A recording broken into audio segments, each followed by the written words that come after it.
Hi everyone, Jess here, and today I'm joined with Cyril Girot, CEO of Cambodia Airports. Thank you for joining me today. Thank you, Jessica, for inviting me. Of course, so it's great to have you back again.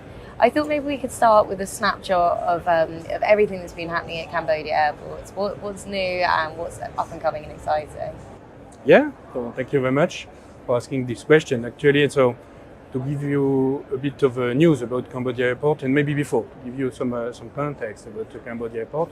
So actually, Cambodia Airport was created in 1995 through an airport public-private partnership, and we were awarded with the concession of both Phnom Penh International Airport, Phnom Penh being the capital of Cambodia, and also Sihanoukville International Airport, Sihanoukville being the only deep sea port in Cambodia and also main resort in the country. So Cambodia Airport is actually a subsidiary of VINCI Airports. And there is a proverb that goes, a tree begins with a seed.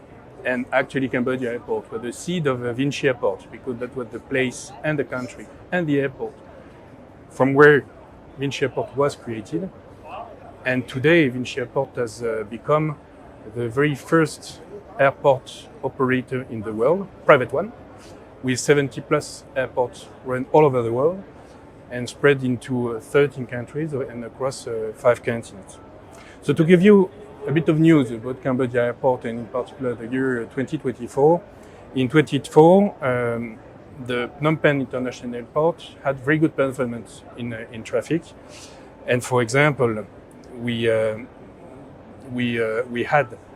the opportunity to bring most of our markets in exceeding the 2019 level. And that meant that we handled in 2024 4.7 million passengers at Phnom Penh Airport. And overall, in our different airports in Cambodia, we welcome in 2024 routes and flights and all these developments with 40 destinations served on our 2 airports and operated by roughly 30 different airlines. So that was a pretty good year. And what about 2035 then?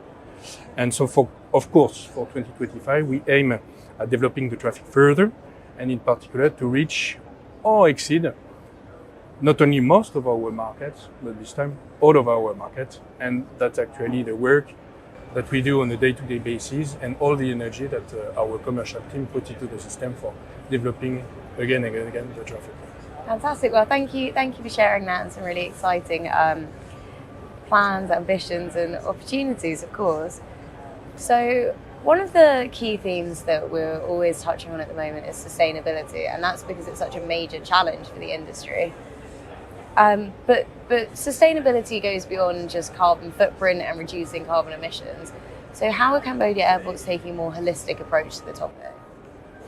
So actually, as I told you, Cambodia Airport is an affiliate of VINCI Airports. And VINCI Airport top priority is decarbonizing operation of our airport worldwide. That's what we call, internally speaking, positive mobility. We do this on our own, but also with many stakeholders, for example, with authorities, with airlines, with commercial partners. And this ambition for transformation is a key strategy and priority, which inspires all our projects, investments, or innovation. Actually, our group's environmental plan is structured into 3 priorities. First one is Act for Climate, and heading towards green activities and decarbonizing.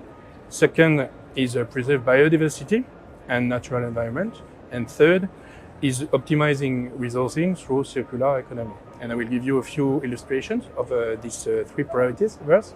So first one is acting for climate. The objective is half our carbon footprint by 2030.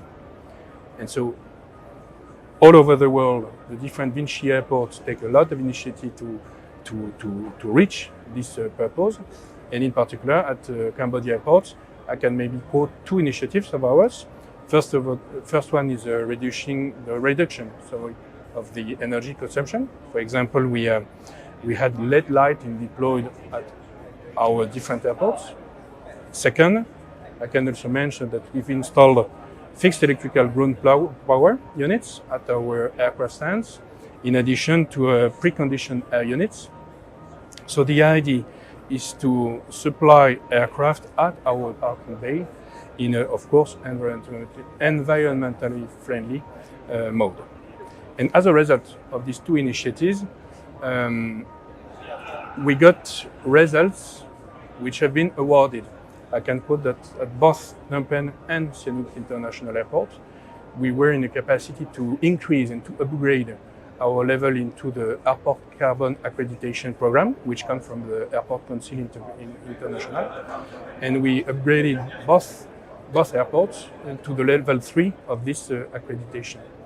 Second award that we got on our activities and which show the quality of the actions initiative we take for acting for climate is ISO 14001, which was awarded to us for both Phnom Penh International Airport and Sihanoukville International Airport. So these were good internationally recognized awards for attesting that yes, we do good initiatives and in a very qualitative environment.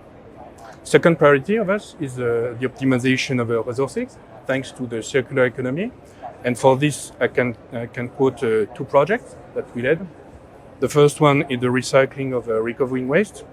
And in particular, we launched and led in Phnom Penh International Airport a project for waste segregation in addition with inclusiveness. It's both an environmental project and a social one, because this was done with associating the workers, and in particular the impoverished scavengers, the rag pickers, which are pretty numerous in Cambodia. And that was the idea, to combine both this environmental aim, being to recycle more, actually, at the same time that it was the social inclusiveness that we wanted to have in our activity.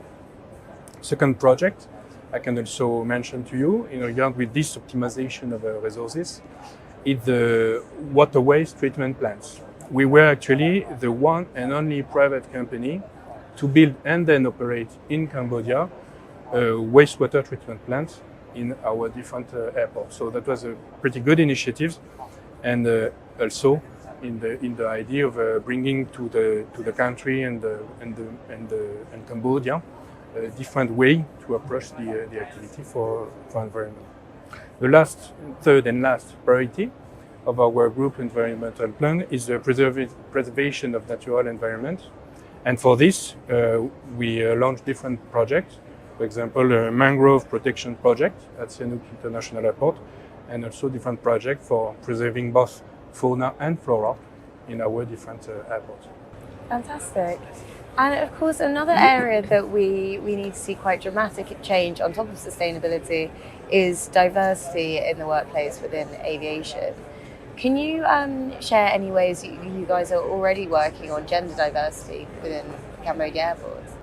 Yes. So at VINCI Airport, we believe that steering diversity in the aviation sector is opening wider the talent pipeline.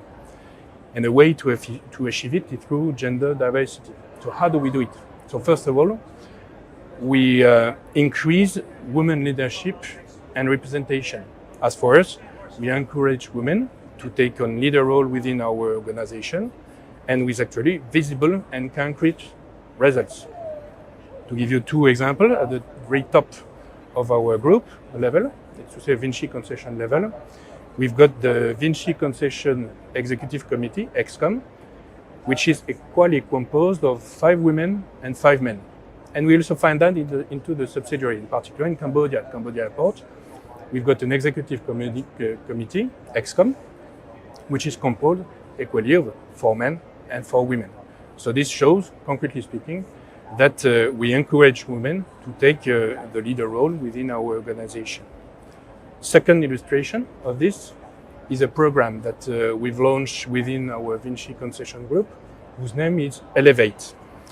And the idea is to pair high potential women with mentors who belong to the group, and for allowing this movement to focus on 4 main skills. First one is leadership, second one is influence, third one strategic vision, and the last one is networking skills. This initiative has been designed to encourage women to take on leader role within our organization, and the results are pretty significant and pretty encouraging. Maybe the second line of action that I can mention to you for steering the gender diversity, the training. And in particular at Cambodia Airport, we've got a strong cooperation with educational entities. We make very proactive campaigns with the students, and we take part in career fairs to share the bandwidth of possibilities in our airports and for young female potential candidates. And the third action I may mention is promoting the role model and visibility of women within the aviation sector, and in particular highlighting success story and showcasing the achievement of women in aviation can inspire the youngest generation and the youngest women to demonstrate to them that success is of course attainable and made. And at Cambodia Airports, that's the reason why we regularly invite young students to tour our airports and listen to our women manager. At Cambodia Airport, we also encourage our women to publicly share their experience, either at sectorial forums, most of the time the presence of the highest authorities on the country, but also within internal seminars for showcasing to everybody, internally speaking, that yes, there are some successes, many successes, and these women can share about this and witness about that. And the last one is also the possibility that we organize at Career Fair to share this experience with the different students. So overall, all this initiative and action that I developed allow to advance even further gender diversity. And so we'll be seeing even more of this in the future. And as a total, I would say that within the aviation sector, there is pretty much of a virtuous circle. We collectively do a lot for fostering the gender diversity within all our activities. And this is actually very good, both for the people, but also for the business. Absolutely, and it's so good to hear about a company taking such a proactive approach to diversity and like you say, visibility and representation is so important. So hopefully the more you can do with that, the more it sort of self-perpetuates. So thank you so much for joining me today and sharing your insights, Cyril. Thank you, pleasure was mine, and I hope to see you soon, either in the salon or next year, actually.